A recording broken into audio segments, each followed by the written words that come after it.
చింటుగా. ఓం శాంతి. ఓం శాంతి అన్నా. అన్నా, ఈరోజు బాబా ఏం చెప్పారు?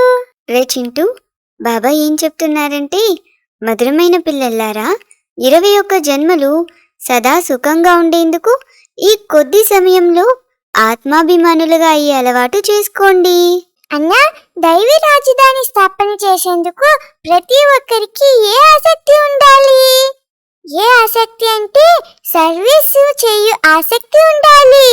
జ్ఞానరత్నాల దానం ఎలా చేయాలనే ఆసక్తి ఉంచుకోవాలి. మీది పతితులను పావనంగా చేయు మిషన్ అంటే ప్రచార సంస్థ కనుక రాజ్యాన్ని వృద్ధి చేసుకునేందుకు పిల్లలు చాలా బాగా సేవ చేయాలంట. ఎక్కడైనా మేళాలు మొదలైనవి జరిగితే జనులు స్నానం చేసేందుకు వెళ్తారు. అక్కడ కరపత్రాలు ప్రింట్ చేయించి పంచాలి, దండోరా వేయించాలంటన్నా. చింటూ, ఈ రోజుటి పాట ఏంటంటే, మిమ్మల్ని పొందుకొని మేము ప్రపంచాన్ని పొందాము. నిరాకార శివబాబా కూర్చొని పిల్లలకు అర్థం చేస్తున్నారు. పిల్లలు దేహి అభిమానులుగా అవ్వండి. స్వయాన్ని ఆత్మగా భావించి తండ్రిని స్మృతి చేయండి. మనము ఆత్మలం. మనల్ని తండ్రి చదివిస్తూ ఉన్నారు. సంస్కారాలన్నీ ఆత్మలోనే ఉంటాయి. ఈ విషయాన్ని కూడా తండ్రి అర్థం చేయించారు. మాయా రావణుని రాజ్యం వచ్చినప్పుడు, అనగా భక్తి మార్గము ప్రారంభమైనప్పుడు దేహాభిమానులుగా అవుతారు. భక్తి మార్గము అంత్యమైనప్పుడు తండ్రి మళ్ళీ వచ్చి పిల్లలకు అర్థం చేయిస్తూ ఉన్నారు. ఇప్పుడు దేహి అభిమానులుగా అవ్వండి. మీరు చేసిన జపము, తపము, పుణ్యము మొదలైన వాటితో మీకు ఎలాంటి లాభము కలగలేదు. మీలో పంచ వికారాలు ప్రవేశమైనందున మీరు దేహాభిమానులుగా అయ్యారు. రావణుడే మిమ్మల్ని దేహాభిమానులుగా చేస్తారు. వాస్తవానికి మీరు దేహి అభిమానులుగా ఉండేవారు. ఇప్పుడు మళ్ళీ స్వయాన్ని ఆత్మగా భావించమని ప్రాక్టీస్ చేయించబడుతోంది. మనము ఈ పాత శరీరాన్ని వదిలి కొత్తది తీసుకోవాలి. సత్యుగంలో ఈ పంచవికారాలు ఉండవు. దేవీ దేవతలు శ్రేష్టమైన వారిగా పావనంగా ఉంటారు. అన్నా, అందులకు ఊతకర్ర కావాలి, బాగా మేల్కొల్పాలి. పతిత పావనుడు వచ్చి పావనంగా చేస్తాడు. కావున దుఃఖంలో ఉన్న వారికి దారి చూపించాలన్నా. ఈ చిన్న చిన్న కర్ర పత్రాలను అన్ని భాషలలో ప్రింట్ చేయించి ఉండాలంట. 1-2 లక్షలు అచ్చు వేయించాలంటన్నా.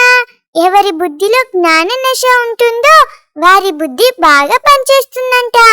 ఈ చిత్రాలు 2-3 లక్షలు ప్రతి భాషలో ఉండాలంటన్నా. అన్ని చోట్ల సర్వీస్ చేయాలి. ముఖ్యమైనది ఒకే పాయింట్, ముక్తి మరియు జీవన్ముక్తి సెకండ్లో ఎలా లభిస్తుందో వచ్చి తెలుసుకోండి. ఇందులో ముఖ్యమైన సెంటర్ల అడ్రస్లు అచ్చు వేయించాలంట. వారు చదువుకొని చదువుకోకపోని మీరు అచ్చు వేయించాలని బాబా చెప్తున్నారు. పిల్లలైన మీరు త్రిమూర్తి చిత్రంపై అర్థం చేయించాలి. బ్రహ్మ ద్వారా తప్పకుండా స్థాపన జరుగుతుంది. రోజు రోజుకు వినాశనం దగ్గరలో ఉందని మనుషులు అర్థం చేసుకుంటూ ఉంటారు. జగడాలు మొదలైనవి పెరుగుతూనే ఉంటాయి. ఆస్తులపై ఎన్నో గొడవలు జరుగుతాయి. కొందరు కొట్టుకుంటారు. వినాశనమైతే సమీపంగా ఉండనే ఉంది. ఎవరైతే గీత, భాగవతము మొదలైనవన్నీ బాగా చదువుకుని ఉంటారో వారు ఇది కల్పకృతము కూడా జరిగిందని అర్థం చేసుకుంటారంటన్నా. చింటూ, బాబా ఇంకా ఏం చెప్తున్నారంటే, నాతో యోగం జోడిస్తే పావనమవుతారు అని అర్థం చేస్తూ ఉన్నారు. ఈ విషయాన్ని మీరు అందరికీ తెలిపించవచ్చు అని కూడా చెప్తున్నారా. పిల్లలకు సర్వీస్ చేయు ఆసక్తి ఉండాలి. తండ్రి అంటున్నారు, నేను పతితులను పావనంగా చేయాలి. పిల్లలైన మీరు కూడా పావనంగా చేయు సేవ చేయండి. కరపత్రాలు తీసుకెళ్లి అర్థం చేయించండి. ఈ కరపత్రము శ్రద్ధగా చదవమని అందరికీ చెప్పండి. మృత్యువు సమీపంగా నిల్చుకొని ఉంది. ఇది దుఃఖధామం. ఇప్పుడు జ్ఞాన స్నానము ఒక్కసారి చేస్తే 1 సెకండ్లో జీవన్ముక్తి లభిస్తుంది. తర్వాత నదులలో స్నానం చేసేందుకు తిరిగే అవసరమే ఉండదు. మాకు సెకండ్లు జీవన్ముక్తి లభిస్తుంది. అందుకే దండోరా వేయిస్తూ ఉన్నాము. లేకుంటే ఎవరు ఇటువంటి కరపత్రాలు అచ్చు వేయించలేరు అని పిల్లలు బాగా సేవ చేయాలి. సేవ చేసే ఆసక్తి చాలా ఉండాలి అని బాబా చెప్తూ ఉన్నారు చింటూ. తయారు చేయించిన చెక్కు ప్రశ్నలు కూడా సేవ కొరకే. చాలా మందికి సేవపై ఆసక్తి లేదు. సేవ ఎలా చేయాలని ధ్యాసనే ఉండదు. అందుకు మంచి చమత్కార బుద్ధి కావాలి అని బాబా చెప్తూ ఉన్నారు చింటూ. ఎవరి కాళ్ళలో దేహ అభిమానపు గొలుసులు ఉంటాయో వారు దేహి అభిమానులుగా అవ్వలేరు. వీరు వెళ్ళి ఏ పదవిని పొందుతారనే భావము కలుగుతుంది. వారిపై జాలి కలుగుతుంది.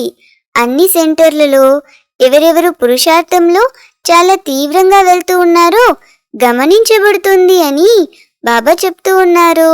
కొంతమంది జిల్లేడు పూలు కూడా ఉన్నారు. కొంతమంది గులాబీ పుష్పాలుగా కూడా ఉన్నారు. మేము ఫలానా పుష్పాలు అని మనకు తెలుసు.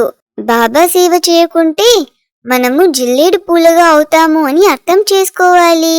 అన్నా, ఈరోజు బాబా దాని కోసం ఏం పాయింట్స్ చెప్పారంటే, దేహాభిమాన సంఖ్యలను తెంచివేసి దేహి అభిమానులుగా అవ్వాలి. ఆత్మాభిమానులుగా ఉండే సంస్కారాన్ని అలవాటు చేసుకోవాలంటన్నా.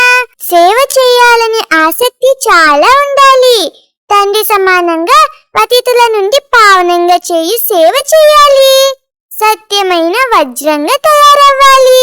రే చింటూ, ఈ రోజుటి వరదానం ఏంటంటే కర్మలు చేస్తూ న్యారీ మరియు ప్యారీ అవస్థలో ఉండి తేలికతనాన్ని అనుభవం చేసి కర్మాతీత భవ.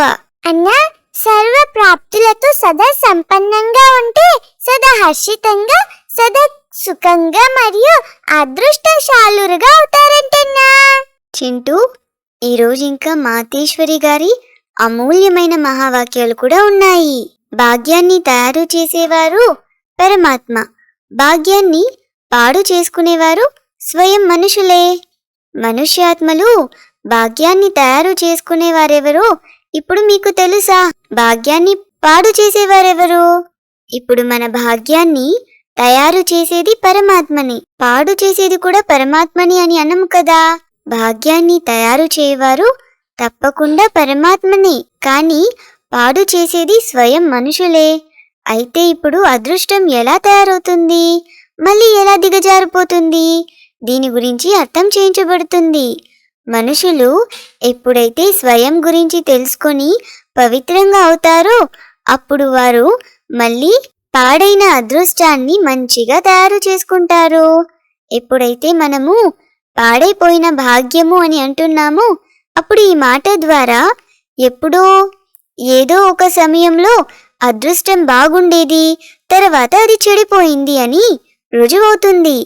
ఇప్పుడు అదే పాడైపోయిన భాగ్యాన్ని మళ్ళీ పరమాత్మ స్వయంగా వచ్చి తయారు చేస్తారు. అన్నా, ఎవరైనా పరమాత్మ నిరాకారుడు కదా, వారు వచ్చి భాగ్యాన్ని ఎలా తయారు చేస్తారు అని అడిగితే, నిరాకార పరమాత్మ సాకార బ్రహ్మ శరీరం ద్వారా అవినాశి జ్ఞానమునిచ్చి చెడిపోయిన భాగ్యాన్ని తయారు చేస్తారని చెప్పాలంట. ఇప్పుడు ఈ జ్ఞానమునివ్వడం పరమాత్ముని కర్తవ్యం. అంతేకాని మనుష్యాత్మలు ఒకరి భాగ్యాన్ని ఒకరు మేల్కొల్పలేరు. భాగ్యాన్ని మేల్కొల్పేవారు ఒక్క పరమాత్మ మాత్రమే. అందుకే వారి స్మృతి చిహ్న మందిరాలు స్థిరంగా ఉన్నాయి. అన్నా, బాబా లవ్లీన్ స్థితిని అనుభవం చేయండి అని చెప్తున్నారు. ఏ సమయంలో ఏ సంబంధం అవసరమో ఆ సంబంధంతో భగవంతుణ్ణి మీ వారిగా చేసుకోండి.